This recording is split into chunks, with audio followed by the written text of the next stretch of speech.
I can consider a game the most accessible thing I ever played, someone else is going to be like, I can't even start it. So the fact that a lot of the massive outlets are only interested in one voice or one sort of voice is problematic.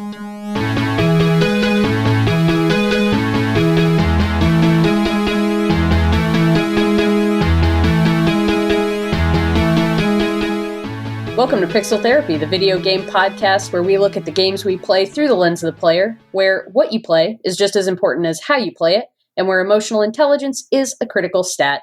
Every other week, we bring on a guest who may or may not consider themselves a gamer to discuss one of the games that made them and changed them, and all the feelings they have about our favorite pastime. I'm your co-host, Jamie, pronouns she, her. And I'm your co-host, Spencer, pronouns they, them. We got a quick request for our listeners this week. Hey, you, hi, are you a listener? Are you listening right now to this podcast? Right now, right this second? We want to know who you are. So take a screenshot of your podcast player with us playing and post it or share it to your stories on Instagram and tag us so we can share it too and say hi. We'd love to say hi to you. It'll be fun. It'll just take a second. And yeah, we'd love it if you could do that. If you can, you could even do it right now if you want while I'm talking about it. But, you know, no pressure, though, because this is Pixel Therapy, where we want you to just pull up an armchair. Feel free to lie down on your couch. And yeah, we're going to talk about our feelings. Spencer, what are you playing? I am playing Hades on the Switch. I know I'm late to the Hades train, but I don't know. You're not that late, right? It didn't come out that long ago. I mean, technically, it came out at the end of 2018, but like, I feel like But on PC. Oh, right. It's like new to the Switch, right? And also, like, what came out was the early access. Like, it wasn't the final version. Just came out in September. Okay, then you're not that late. You're not that late. Although I have to say, like, I found that there's something about it. I have to play it handheld. Like, it feels like a game to me that just really feels good to play in my hands. I guess because, like, I feel that way about all of the Supergiant games in a way. Like, they're just so intricately, there's such a level of detail and that sort of isometric art style.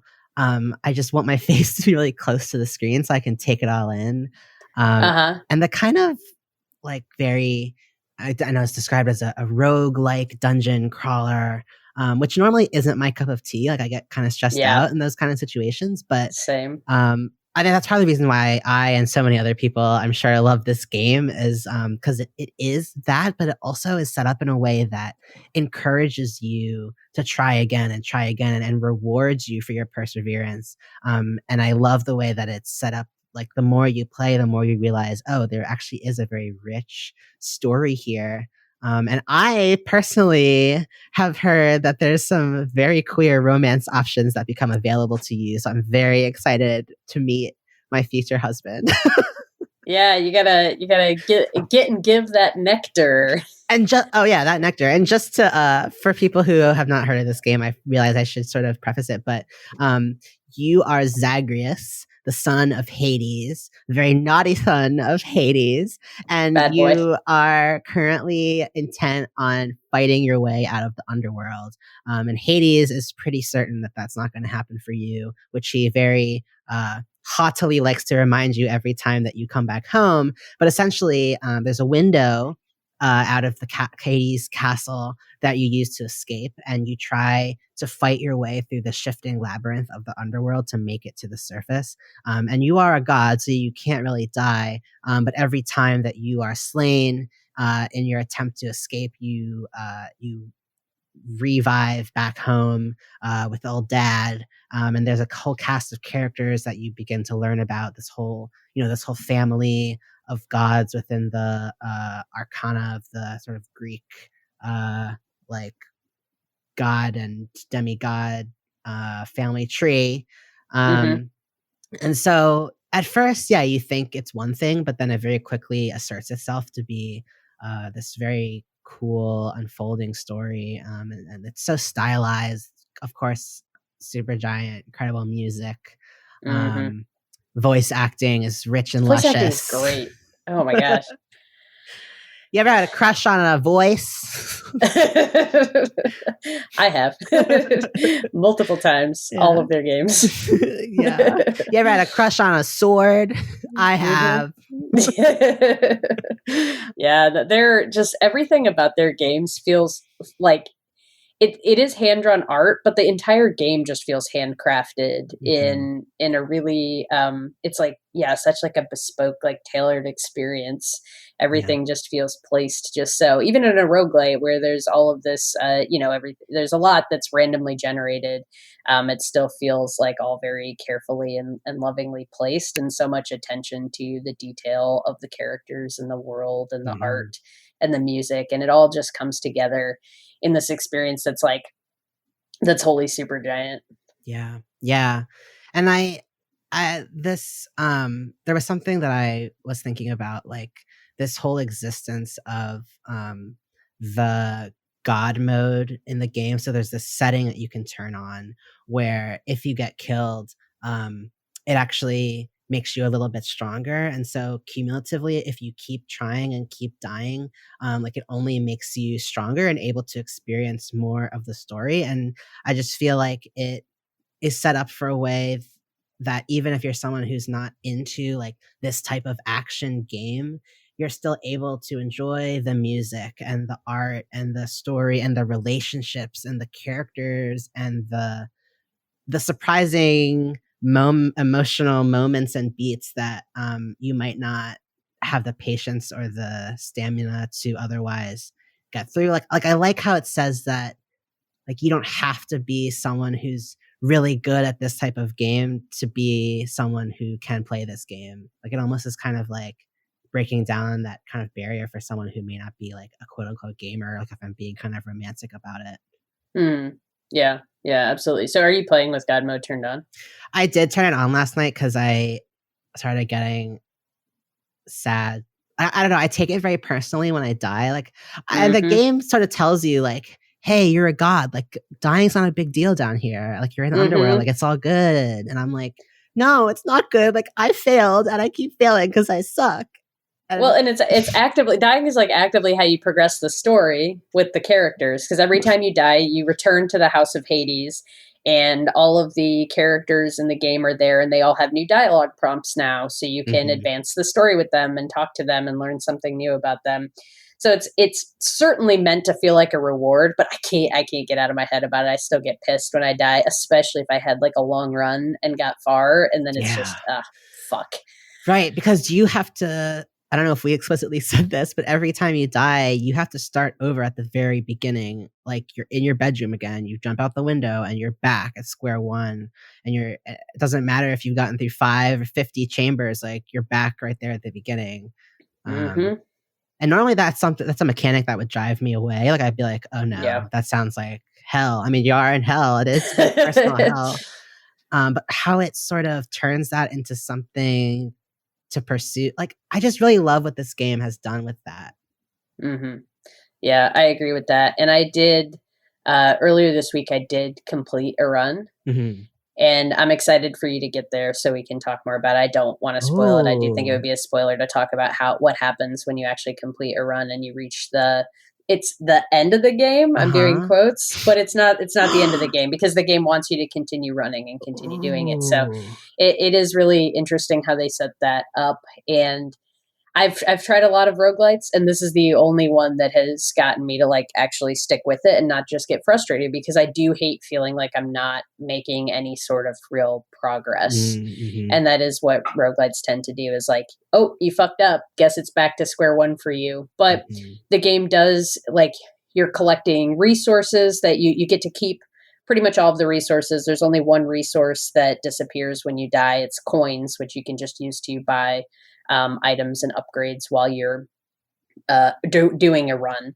Those items and upgrades disappear, but you get to keep this resource called darkness, which you go spend, that gives you different stat increases. You get to keep gems that you can use to add different rooms and chambers to the runs that you're doing. So there's all the nectar that you can use to advance relationships with characters. And eventually there's other things that you get to, but yeah, it does still allow you to keep building upon what you're doing. And so you never feel like you're back to square one. Yes, you're going to have to go fight through all of the chambers again, but you're not starting from scratch. Every time you're getting a little bit stronger, a little bit better. You're learning the enemy patterns. And you just keep going. You just keep, beating your head against that wall. Yeah. And it gets easier every time. And it's not even, like you said, like it's not even the same fight every time. The gods from Mount Olympus will come down and grant you favors, grant you different powers. So depending on who's available to help you that run or what weapon you're using, like it can be a totally different experience each time. And like even the run that I completed, I really feel like I'm definitely getting better at the game, but I don't think I would have completed it as quickly as I did if I hadn't just had this weird build where I had this really powerful boon, is what they're called, from Demeter on my cast. And it just sent out these like ice flows, and it was combined with a power from Poseidon that like pushed enemies back. And like I was able to just spam that and control the entire battlefield. And without that, I don't think I would have completed it. So there's a little bit of like dice roll in there too, in terms of what you're going to pick up, and then how you can kind of tweak your combat style to fit what you've managed to pick up. So in addition to Hades, what else have you been playing? So this week I also picked up this game called Raji, which is a really interesting little independent game.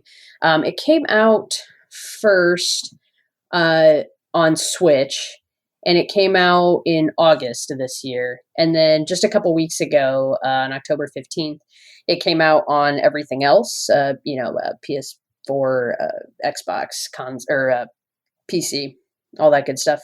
Cool. Really interesting little indie game. It's made by a team of 13 people based in Pune, India. And one of the art style of the game is really, really interesting. It almost has like this oil painting-esque feel to it. It's very detailed. Yeah. And it's all set amidst medieval Indian architecture, and the story features characters and designs pulled from Hindu and Balinese mythology. And it's definitely not a perfect game by any stretch. There's a lot of stuff that just kind of needs tweaking. The combat is a little slow and muddled, and like the button presses don't always register. Like I'll be trying to shoot my bow and like no arrow will come out, and then I'll get dead. That aspect of it can be a little frustrating, but I think a lot of that just has to do with this being the first game from this development team, and then being such a small crew. But when I looked it up after playing it for a little bit, I was frankly shocked that it was made by only 13 people. It's an incredibly like rich, detailed world that they've built. The main reason that I'm so intrigued by it is just like, I feel like we don't see Hindu mythology portrayed in pop culture very often, or at least I haven't seen it, especially a game that's like certainly made to be consumed by a Western audience as well. And in the game you play as this young girl, Raji, whose younger brother is kidnapped by demons. And so you're off to save him, and you're being helped by some Hindu gods who are giving you powers. Not dissimilar to Hades, except this one isn't a roguelike. This is an action-adventure, kind of 3D, isometric.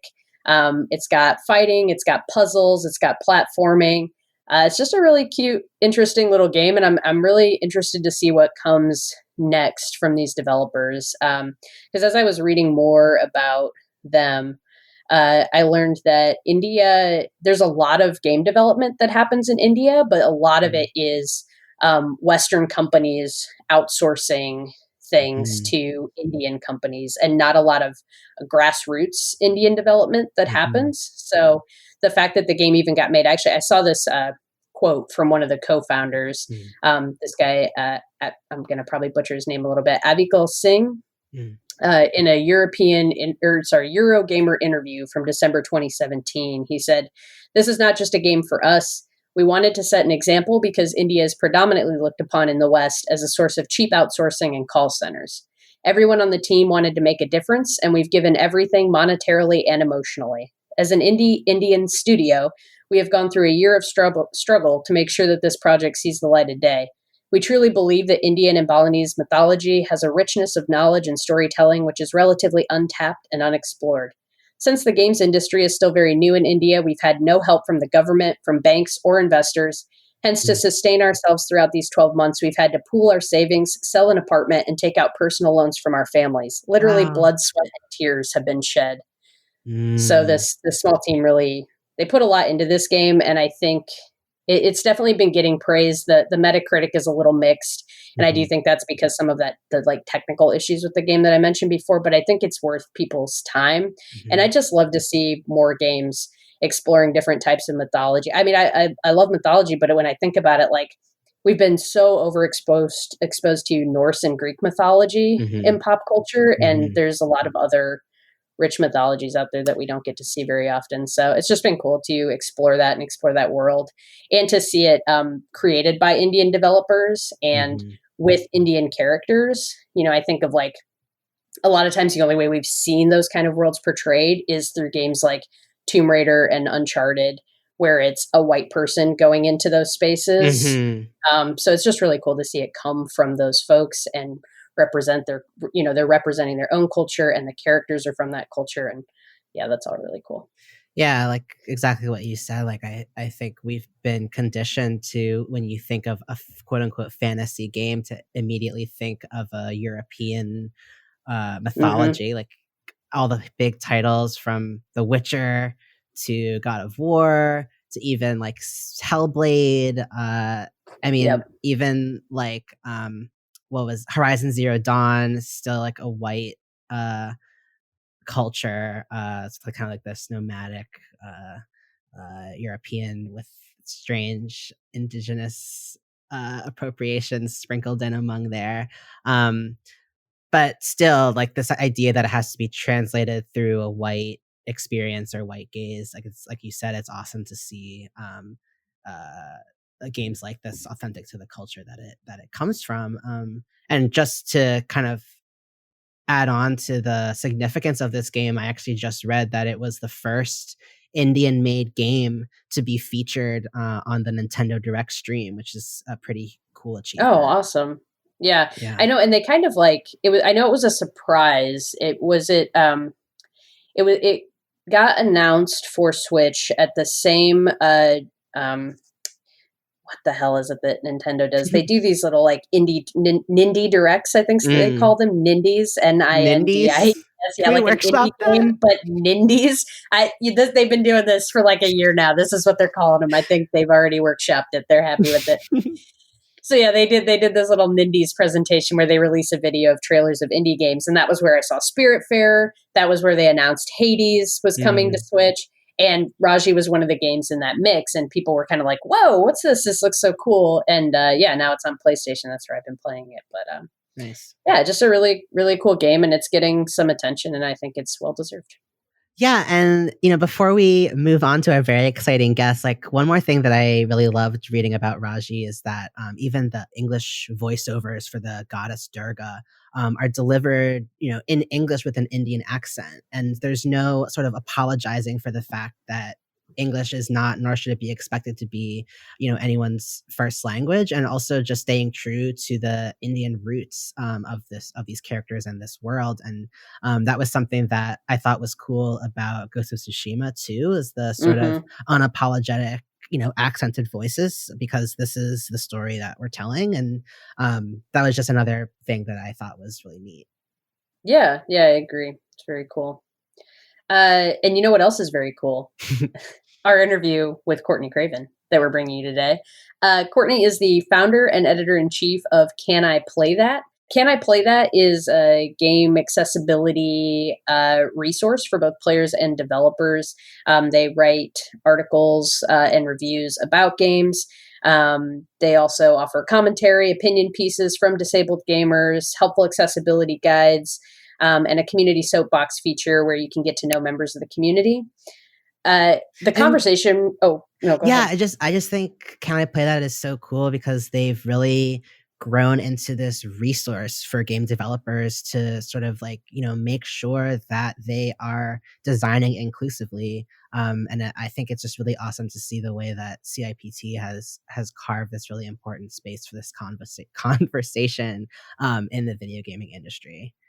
Yeah, I agree 100%. And the conversation that we had with Courtney was especially interesting to me because so much of it centered on the importance of having multiple perspectives, even within different identities that you're pursuing having a perspective from. We talked a lot about how mainstream media tends to look for one quote unquote other perspective and thinks that that's enough and closes the book and doesn't recognize the fact that no identity is a monolith and that no two people, regardless of what identities they may share, may have the same perspective. And so it was a really rich conversation about the importance of bringing in diverse perspectives. Yeah. And it definitely gets a little spicy near the end of the interview. But for me as a trans person and to be able to talk to another genderqueer person who's like in this space and can relate to how I experience games was just this really powerful moment of connection that I'm just really grateful that we had this opportunity to have. So enough of us talking very vaguely high level about this interview. Let's just get right to it. We are so excited to bring you this conversation with Courtney.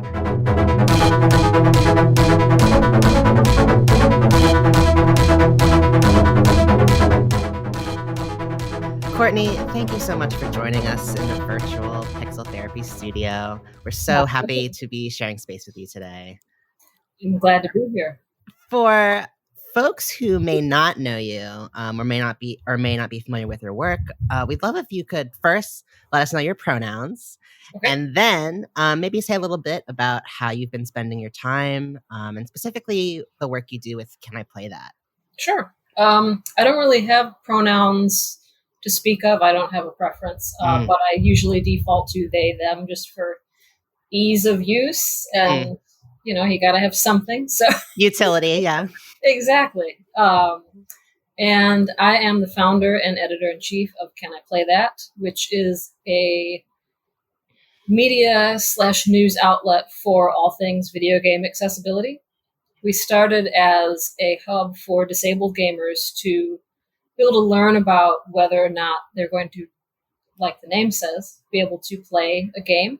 Because so often you will spend $60 or, going into next gen, $70 on a game without any accessibility info available. And that's starting to change, but still not to the point where we're irrelevant. So, and then from there we grew into kind of a knowledge base for developers too. We have a lot of developers that learn from both our guides and our reviews.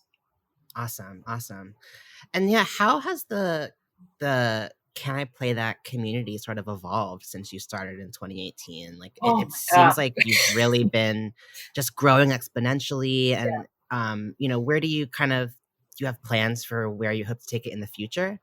We do. Yeah, we are in the process, early days of trying to apply for grants so that we can become a full actual organization that pays people, because right now we're all volunteer because we're sustained by our Patreon, and that's not always the most lucrative method. So we are going through the stages of becoming first a company. We're not sure an LLC or a nonprofit. We haven't quite decided yet, and then from there we're going to be applying for grants to hopefully become the IGN of game accessibility. Yes. Yeah. Hey, the IGN will be the non-accessible version of Can I Play That? Yeah. I love it. So we'll definitely come back to talk more about CIPT, but I'd love to talk about you for a bit. What's your personal history with gaming? Have you always identified as a gamer? Do you identify as a gamer? I suppose I do. I mean, it's one of those words that just has so much toxicity around it that it's hard to want to claim it all the time, Yes. But I spend the majority of my free time playing games. I'm very bad at them, but I enjoy them. So, yeah, I guess I would say that I am a gamer. And I played video games when I was a kid, back in the 80s, early 90s. Took like a 20-year break from end of high school till I got my partner a console, the Xbox One. Mm. Yeah, I think it was the original, the first Xbox One, no letters or whatever. The Xbox, not to be confused with the Xbox One. Yeah, back in 2014 when that had just launched, and so I kind of picked it up again there. Awesome. After a 20-year break of mostly being into games like the original Sims back in 2000. Where queer culture and gaming was born, exactly. Some might say. That was like a little hideout for me, right? Because I grew up in a small town. My family was not accepting. So you can bet I had some gay Sims. Yes. They were, yeah.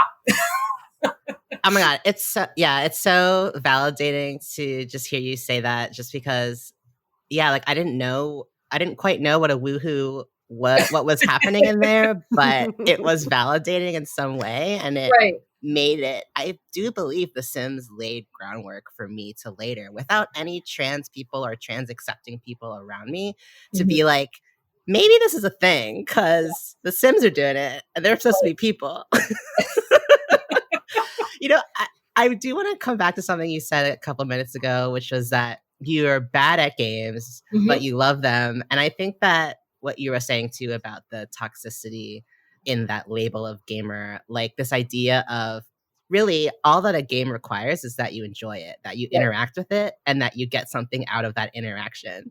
This idea of some people are good at them and some people are bad is like such a shitty byproduct of this gaming culture. And I just want to you're a great gamer because you are a gamer. To anyone listening to this podcast. Well, and that's part of a large part of accessibility work. I think both Cherry Thompson and Steve Saylor have talked about their realization that they weren't failing at games. Games were failing them because they simply weren't giving them what they needed to be good at them.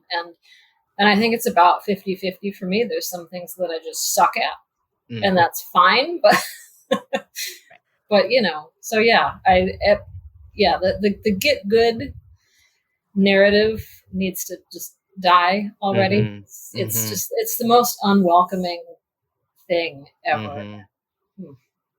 Yeah, it's a barrier to such a rich worlds. I mean, games. We'll get more into that, but I wanted to touch on one more thing around the sort of stigma around and unwelcomingness, toxicity around gaming.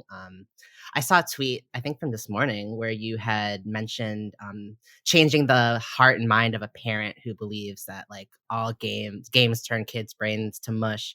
I'd love it if maybe you could just share a little bit about that and what are some misconceptions about games that you want to shift in people? Sure. I see a lot I live in a neighborhood that's very parent heavy, and there seems to be, at least with the middle class white parents, is, get the kids away from the screens. They're poison. They're bad. Put them outside. Let them learn how to camp. And it's just,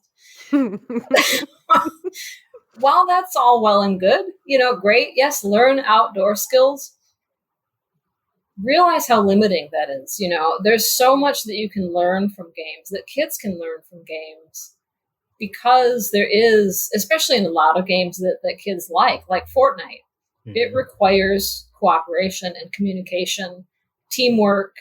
You have to build your forts in Fortnite, and you might not always agree on how they should be built. I know that's an issue for me. So, but yeah, I think that a lot of parents that might not play games themselves, just they think of games as they were maybe back in the 90s when they were, the fighters or the simplistic. and I don't want to say simplistic, but there was less to them. You know, there was less rich story, less cognitive requirement for like Mario. Yes, there is for today's games, right? Yeah, like when you say that, I was thinking of when you say there's more to them. I was reading a thread on Ask Reddit the other day, and it was about what was the first game that to you was a piece of art, not just something to do for fun. And someone brought up Papers, Please from 2013. Yeah. And they said up until that point, all I knew in games was like point, gun, and shoot. All I knew in games was shoot until not being shot at anymore. This was the first game where I felt like the decisions I was making had a real effect on a real world, and it stuck with me like long after I put it down. And that just, and again, Papers, Please, it's like an 8-bit, like mostly text based, like very simple, quote unquote, game, but what it's doing is so much more than that, working on so many levels. I'm just like totally hearing you, what you're saying about how these games can operate on us.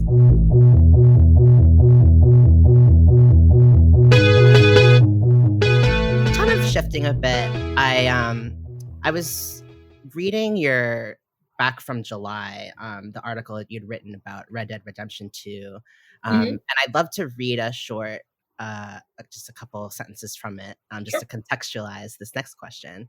But I really love this piece where you say, I am very much an introvert and I adore my solitude. So it caught me off guard when I realized how very much I missed people and connecting with them. And just for more context, this is a article that was written during, this pandemic lockdown situation that we've been in here in the US. So I miss people and connecting with them. One of the things that delights me living in the area I do, where my rainbow mohawk is complimented instead of stared at, and I am accepted and welcomed, is the conversations with perfect strangers I used to have every day when out walking my dog. One might think the solution would be to play social games with a voice chat, connect with people that way. But given that I'm hard of hearing and a queer trans person, well, I'd rather eat glass than have to resort to voice chat with strangers over the internet. And I just thought it was like so refreshing to have someone perfectly put into words how exhausting it can be to just be perceived when you're a trans person online sometimes, and just in the world, in the real world too.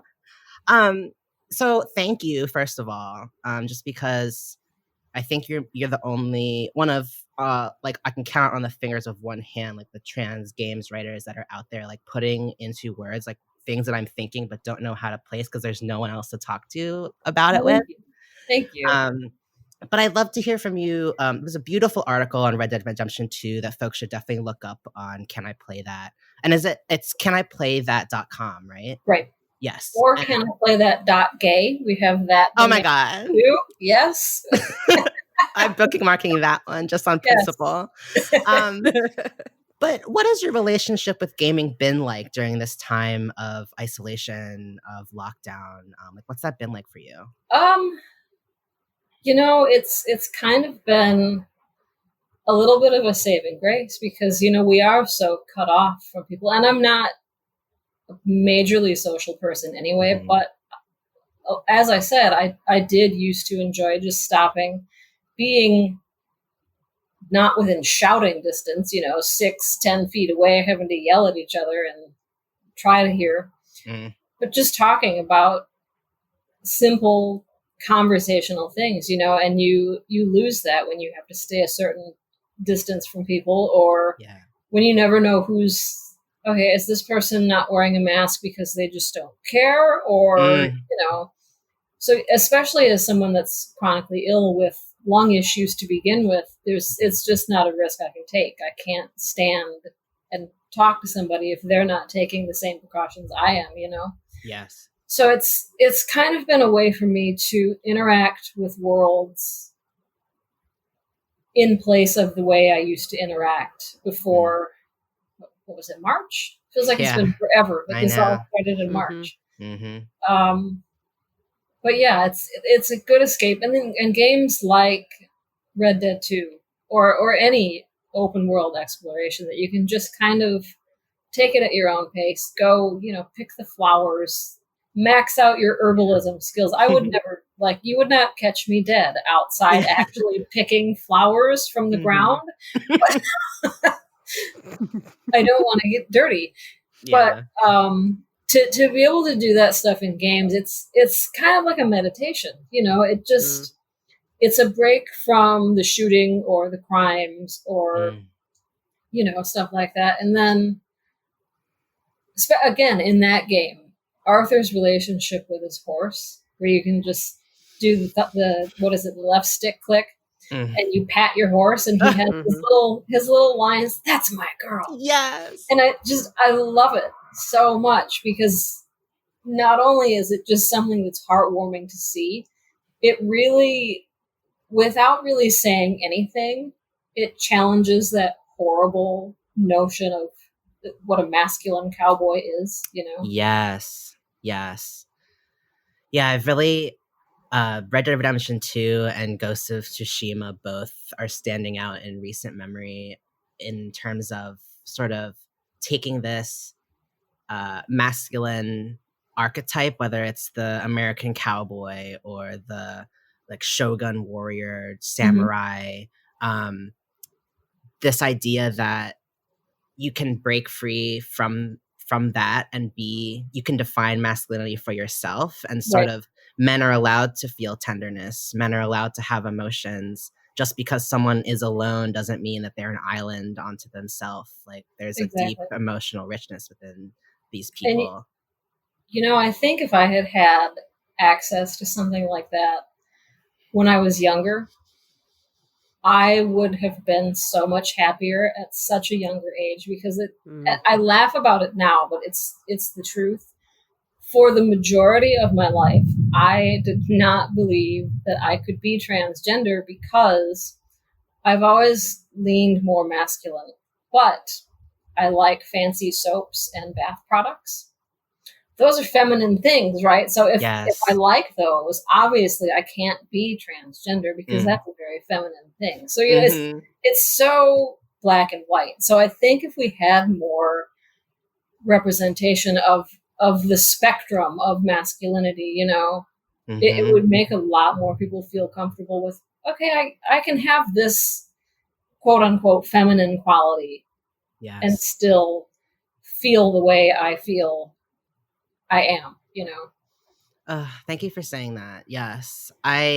Speaking of being trans in quarantine, it's funny, just this is sort of touching on some things that have been floating around in my head lately. And one of those things has been, so I've been on testosterone for about 4 years now, but I've never had a desire to have top surgery or have bottom surgery.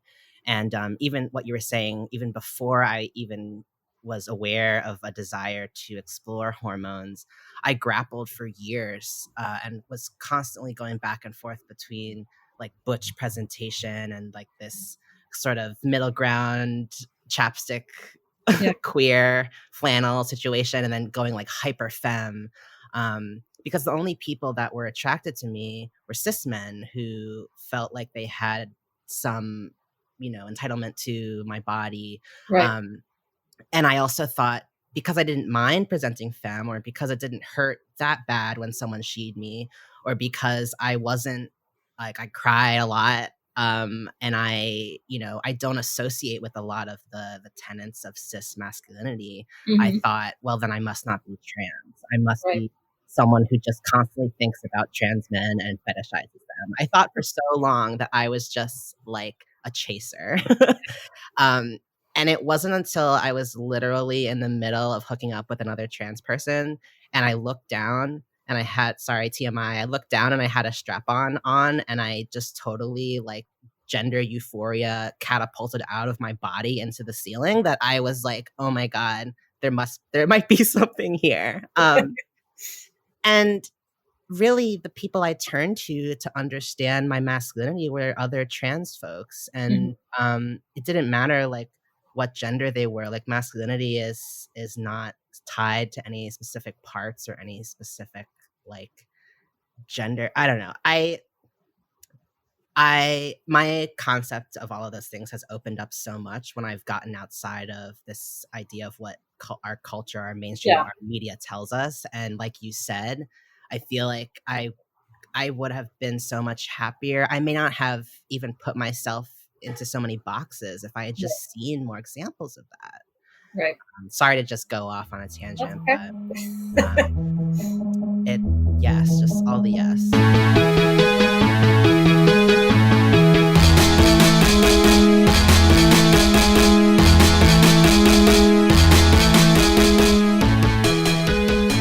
Part of what we do on this podcast is we have folks come in and talk about a game, a specific game that had a big impact on their life. Mm-hmm. And so the game you told us about was Destiny. In hindsight, I should have picked a different game, but I have a good reason for Destiny. So I think it was really intriguing that you picked Destiny because Spencer and I aren't really shooter players in general. And then for Destiny, it's one of those games that I've heard is like so addicting, but there's not like you go to these beautiful places and you just shoot things. Yeah. And so we're really interested to hear your take on it because I'm assuming you're getting more out of it than that. Well, I'm not getting anything out of it. Okay, before we jump into the Destiny discussion, for Courtney, for folks who if you had to describe this game in a couple sentences to someone who had never heard of it, what would you say? You shoot things with guns that really bounce around a lot, and you get to fly in a ship, but it's all kind of automated for you. You don't control the ship, which is probably good for me because I'm a bad flyer.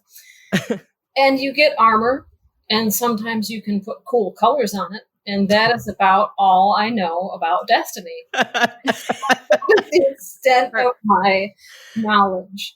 Okay. Tell us more about Destiny.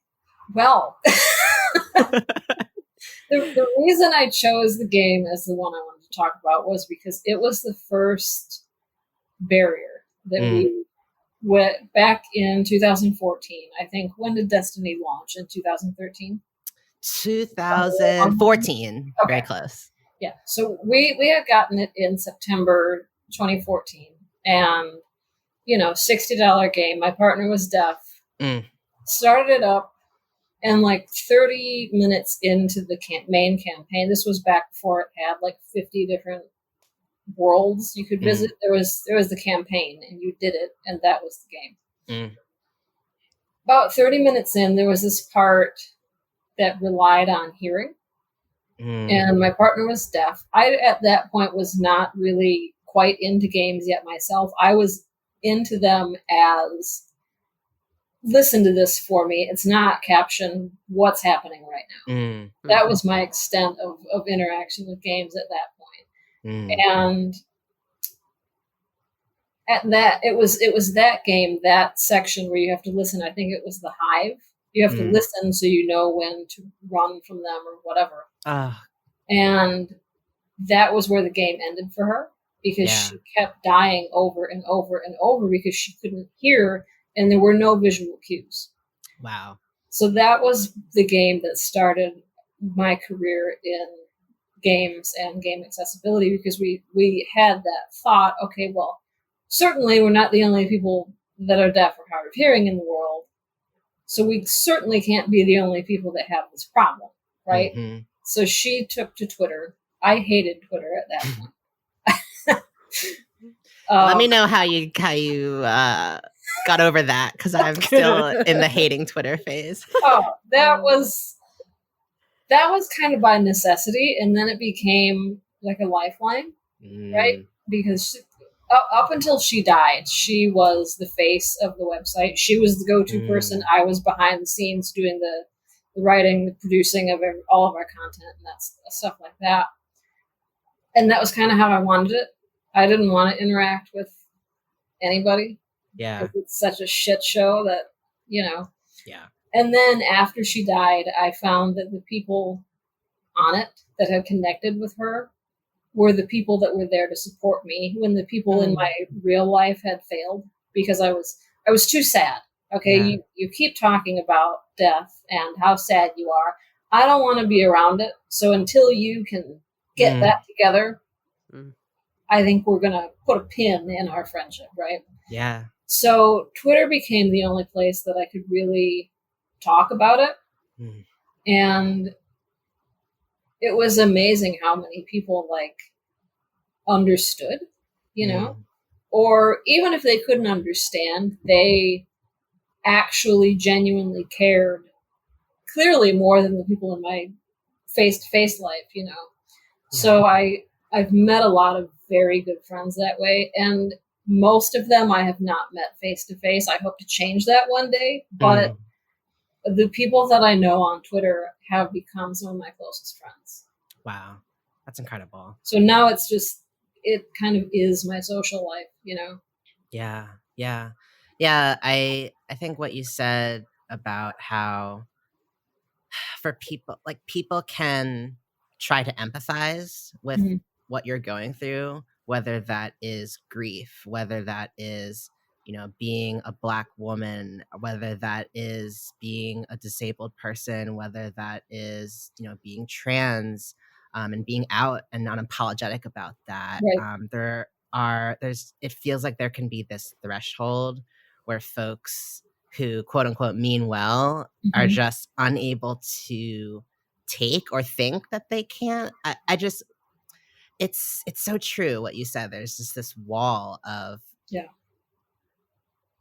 I don't know, maybe people prefer, maybe it might be safer or more comfortable to live in a place. I was gonna say, I think it's a comfort thing. Like, okay, you can exist up until this point that it makes me start to question my own values, you know. You're calling something ableist or transphobic, and what if I've had those thoughts? I'm going to feel called out, so we're not going to talk about that, right? Yes. So instead of having what I've learned is called a growth mindset, if you ever want to read the best book in the world, Dolly Chug, I suck at pronouncing things because I can't hear them. So even if a name has been said to me like 1,000 times, I'm still going to get it wrong. So, so yeah. But her book, The Person You Mean to Be, how good people overcome bias, I believe is its subtitle. Cool. There's so much in there about how to see that that's the kind of person you are, and then get past it by accepting that no, you're not perfect. You're working on it, and here's how you can get better. Instead of meeting things that make you uncomfortable with defensiveness and, but I'm one of the good ones, you know. Learning to accept that yes, you are trying to be one of the good ones. No one is one of the good ones 100% of the time. It's okay as long as you keep trying to do better, right? And it's freeing, honestly. Right. It takes some of the load of responsibility off of your shoulders. Like no one is looking to you, nor should they, to be to be perfect all of the time. And if anything, it allows you to learn more openly and to be more adaptable when you just accept and make peace with the fact that you're never gonna reach that. And the book, I just looked it up really quickly. The Person You Mean to Be, How Good People Fight Bias. And that's Dolly, as you said, Chugh, Chugh. But I'm definitely going to look that one up. Thank you, Courtney. So I'd love to hear more about, so you mentioned how in this journey with your partner, Destiny was bringing up all these roadblocks. You went to Twitter, and it kind of sounds like that's how Can I Play That was born. What did anything come out of those complaints? Like, did you meet other people who were having problems with Destiny? Like, I'd love to hear more about that. Not specifically with Destiny, but one of the first people that Susan got to know, and then I got to know through that, is Chris Robinson, Deaf Gamers TV. He was one of the first and biggest fans of our reviews that we were doing. And from there, it just kind of snowballed, really. There's an ambulance coming. I'm next to a hospital. Sorry. No, it's all good. but yeah, from there it just kind of snowballed, and we started to realize just how big the community was. And as we've become bigger and bigger and bigger, the most heartwarming thing is seeing how many people want to identify with Can I Play That? Because and part of the reason I was so excited to start Can I Play That was out of spite, because I'm a writer. I went to school for it. I have degrees in it. I want to write about my experience. Much of my experience is about lack of accessibility, right? I have pitched at least 100 pieces to various publications about accessibility and barriers, and have 100% of the time been told, yeah, there's not enough of a market for that. There's not enough interest. And now I just like to be like, oh, really? Look at the size of this audience. You know, on a good day, we get 1,000 visitors per day that are looking to learn either for their own knowledge or for their own use about game accessibility. And it extends into every industry. You know, I've had less luck outside of games just because that's kind of my brand at this point. So it's hard to break into new areas, you know. But yeah, it extends into academia, into publishing, literature.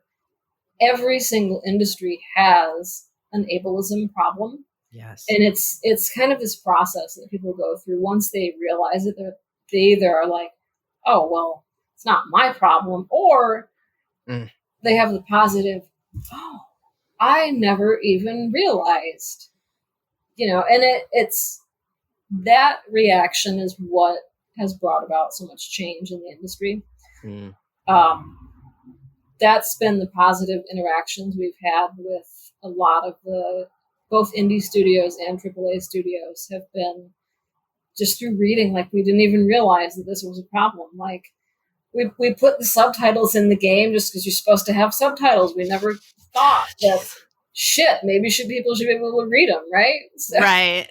Right. Why are the fonts so small? It's like, don't put the subtitles if no one can read them. And they're at 4 point. And they're like yellow. I'm like, what the hell? Oh my gosh. You know, it's so much of this conversation is super validating, but what you were saying about how when you pitch to places to talk about game accessibility and the response you get is, oh no, there's just no audience for that. And it's like, well, you have like one article that you've posted in the past 6 months that mentioned the 2 words games accessibility. So how do you even know that there's no audience, or that the audience is just knows not that you don't generate that content? Like, I can definitely relate. I'm a freelance writer myself, and you know, recently, and this is not at all meant to be a direct comparison, but recently, you know, the game series Tell Me Why came out, featuring the first ever playable trans masculine character. And I mean, this never happened before, so I would think that there should be a lot of press about it and media. And I cannot tell you how many places I pitched to. And actually, I want to shout out Bullet Points, because they were the one person to write back to me and be like, this needs to see the light, but we just, unfortunately, it's not part, like, they have a very specific kind of writing schedule, but I just want to thank them for that. But so many places wrote back to me just being like, yeah, we already have a review posted for Tell Me Why, and there was like one trans person that wrote one article about this 6 months or like 2 months ago. So there's like not really like, we think we're saturated in terms of Tell Me Why coverage. And I'm just like, what? And you know, that speaks to the overwhelming belief that in the category of other, right? Anything that's not cis, straight, abled, white, anything that is other, there is one point of view. Like, how could there ever possibly be different opinions on Tell Me Why? Like, the trans people are monolithic. Yeah. We all think the same thing. We all love the game. They're our heroes now. And I hated the game. I hated it. I hate it for reasons as well. So, like, I think that there would be some value in exploring, okay, why are there such conflicting opinions on this game, specifically within the trans community, right? Mm-hmm. And it's the same thing for accessibility. We have not always healthy, but debate that arises from some of our pieces because it's a spectrum, right? Mm-hmm. I can consider a game the most accessible thing I ever played. Someone else is going to be like, I can't even start it. Yes. How in the hell are you saying this is accessible? Because I can't do this. And it's not my experience. It's not any less important of an experience. Mm-hmm. So the fact that a lot of the massive outlets are only interested in one voice Mm-hmm. or one sort of voice Mm-hmm. is problematic. Yes. Mm-hmm. And when they do want one of our voices, it's only like in a positive context. Mm-hmm. Like I've also gotten feedback that, oh, this, it does not, there's a lot of negativity.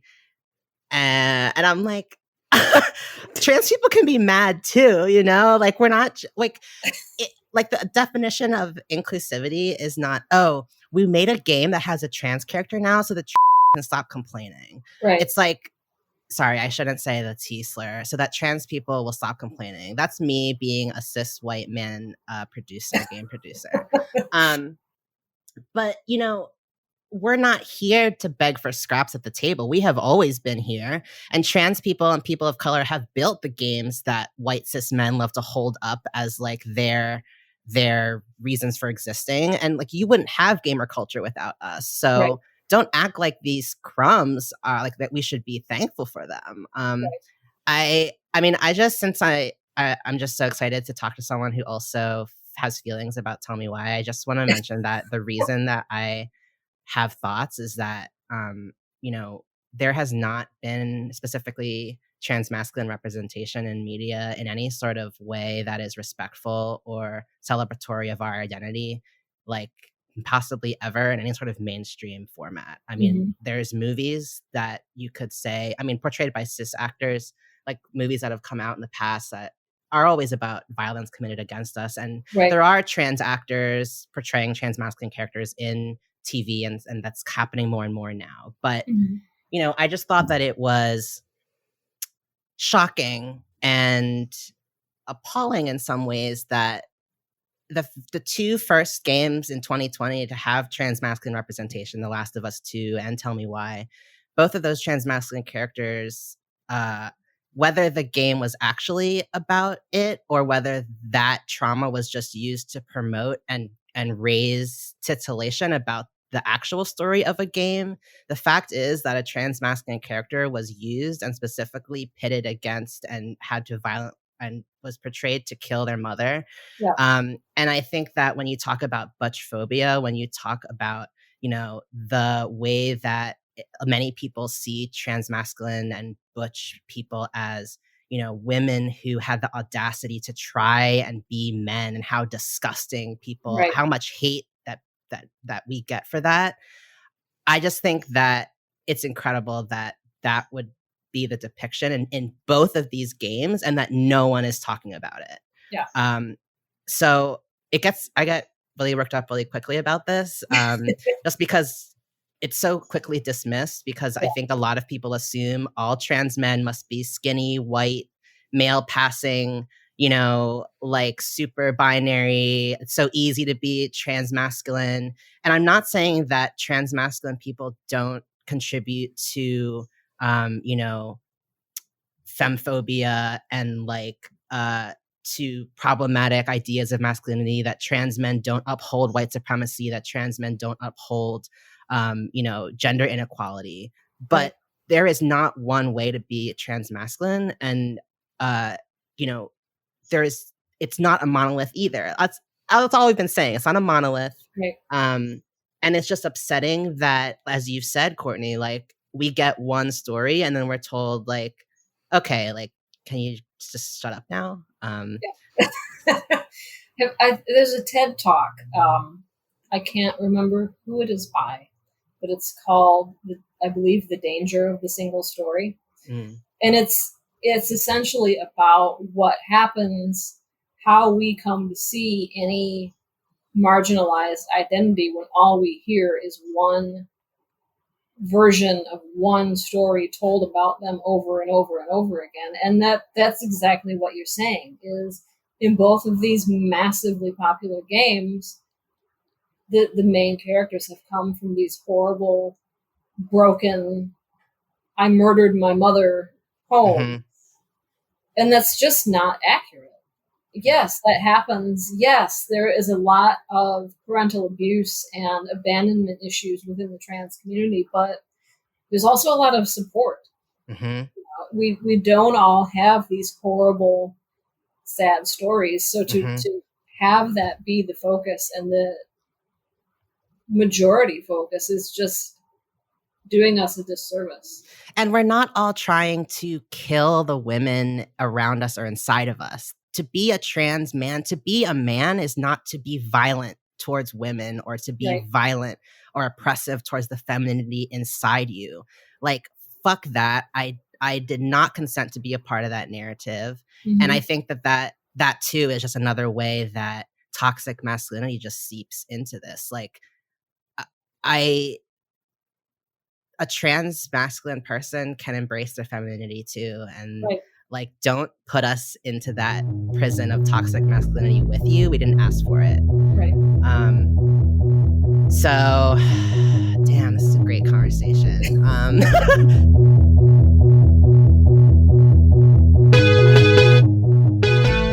So there was one thing I wanted to, there was one more question I had for you. And it was another, can I play that article that was pretty recent that released it out to me, and it was by a contributor named Christy Smith. And she's amazing. Amazing article. Amazing, yeah. So Christy, she, her pronouns? Yes. Recently wrote a piece for Can I Play That called Forced Activism Fatigue in Games Accessibility that folks should definitely read. And you retweeted it, Courtney. It seemed super validating. And I was wondering if, you would care to share more about how this forced activism fatigue manifests in your life. Like, what is your experiences like navigating that? It's been kind of this weird thing because you're going to get attacked no matter what you do. So I might as well just say it. Since we have become kind of the outlet for disabled gamers, we have become the spokesperson for disabled people, right? We're looked to as the authority. We're looked to as the experience. And it's exhausting because my experience is my experience. Like, even as a hard of hearing person, my experience in a game is not going to be identical to another hard of hearing person's, right? So we have a lot of issues, both from other disabled people and from abled people. Other disabled people like to get mad at us because we have an experience that they can't have, right? Like The Last of Us 2. Myself and Steve Saylor both covered that game, and we loved it, right? We absolutely loved it. It had everything we had ever wanted to be able to play a game. And our mobility editor, Grant, he was not like angry at us. Grant is awesome. I love him. But he wrote the perfect counterpoint to how much we loved it because he got the game and couldn't even start it. Most accessible game ever, but not to him because he can't use a DualShock controller, and that's the only thing you can use to access the game. So there's this disconnect between, okay, well, you said this was accessible and it's not accessible, so fuck you. Well, it's a spectrum, right? Yeah. Like, we're not speaking for everyone. And you can say the same thing to developers. Like, us giving you a good review, while that may be indicative of a good path forward, because we're all experts in our fields of what we review. It's still not a pass to get out of working with paying other disabled playtesters, QA testers, because we cannot speak for all of them. But to the point of the activism fatigue is, it's just exhausting, right? To have to keep asking and asking and asking, okay, can I access this? Can I do this? And it's not even just games, it's everything, right? Like, I would like to take this writing class. Is it captioned? Well, no. Why would it be captioned? Oh, okay. Ugh, why would a writing class be captioned? What? Yeah. And it's just, that's what you're met with like 90% of the time. Yeah. So if you're constantly told no over and over and over and over again, eventually you're going to be like, you know what? Never mind. I don't even want to anymore because I'm sick of being told no. It's defeating. It's disheartening to have to hear that once again for the millionth time. Oh, we didn't even realize that someone like you existed when we were planning this thing, right? That's where the fatigue comes from is having to both constantly ask for access, constantly work for that access, because we are the experts on it. Disabled people know what we need, trans people know what we need, right? So we're the ones doing the work. We're the ones doing the access. We're the ones always being met with resistance and being told no. And it's exhausting. Right? Yeah. And as someone who, you work in games and in games accessibility, but you also turn to games as a place to, play and escape from day to day. So like, how do you find that balance when you're working and seeking release in like the same place? Do you ever have struggled with that? I don't. And this is something that I've heard other people that are doing the same work speak on.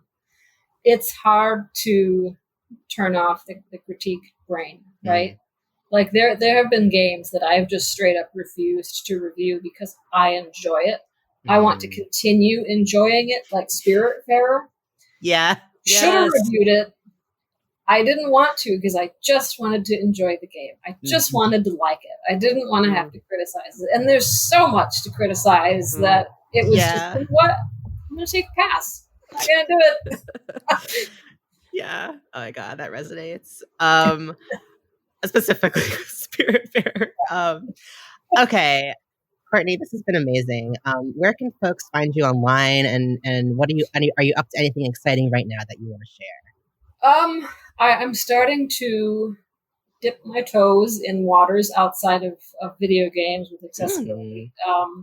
Trying to bring that can I play that energy of, okay, we're going to fix it ourselves to literature and publishing and also academia.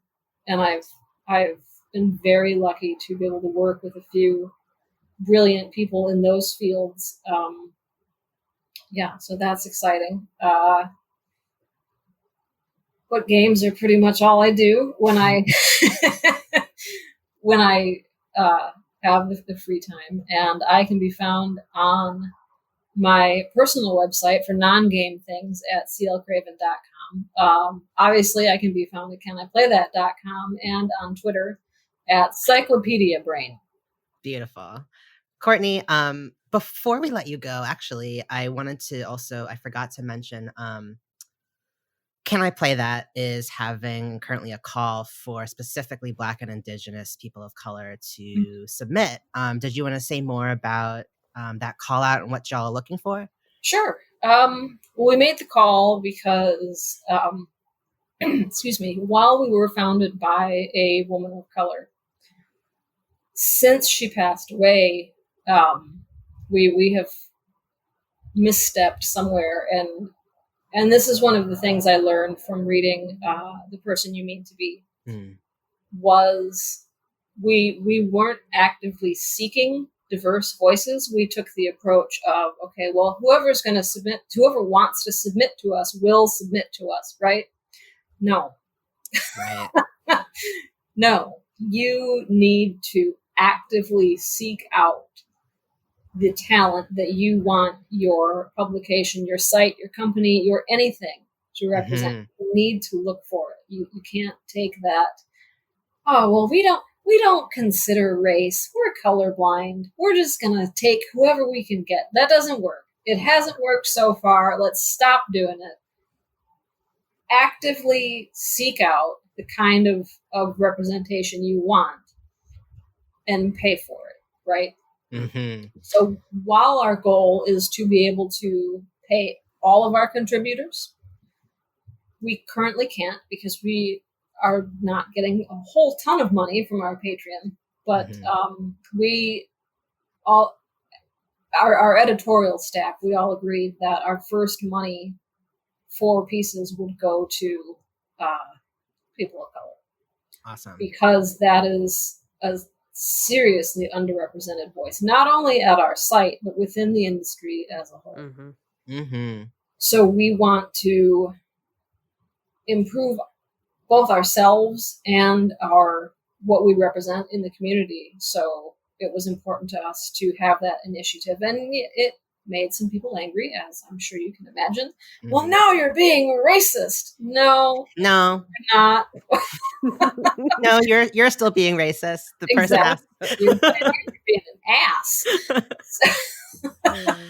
So yeah, that was the why of the decision, and what we're looking for is anything that fits in any of our verticals, specifically from people of color, because we are sorely lacking in that important aspect of the disabled experience.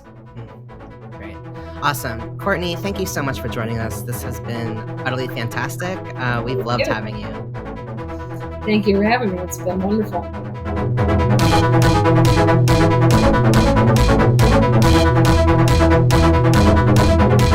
Time is up for today's session of Pixel Therapy. Thank you for tuning in, and we hope that listening to our thoughts and feelings gave you some thoughts and feelings of your own. If you enjoyed this episode, we would very much appreciate it if you could rate us and review us on your podcast application of choice. It does make a world of difference for a little baby podcast like us. If you want to reach out to us with a question, an interesting story, a guest recommendation, whatever you'd like, we would love to hear from you. You can get us by email at pixeltherapypod@gmail.com, and you can stay up to date on all things Pixel Therapy by following us on Instagram and other social media at pixeltherapypod, or by visiting our website at pixeltherapypod.com.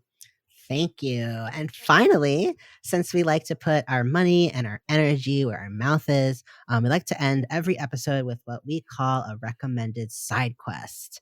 This week, as we sort of covered in this episode, may not be super surprising, we'd love for y'all to take some time to check out Can I Play That? You can find Can I Play That at caniplaythat.com. And as we sort of talked about in this episode, Can I Play That is an accessibility resource. It's a blog. It's a community. It's for players and developers. You'll find accessibility reviews for games, commentary, opinion pieces from disabled gamers, guides, and of course, the community soapbox feature, where folks can sort of meet each other and get to know other gamers in the space. Can I Play That right now is specifically looking for more submissions from Black and Indigenous people of color who are disabled. So please check out caniplaythat.com. Check out their profiles on Twitter. And if you are someone who identifies as Black or Indigenous and disabled, get in touch. They would love to hear from you. Yeah, absolutely. Thank you for that side quest, Spencer. That is our show for today. So we hope you'll go forth, maybe run a story mission, level up some stats. But don't forget to hug an NPC every now and then. We'll be back soon with some more Pixel Therapy. Yay.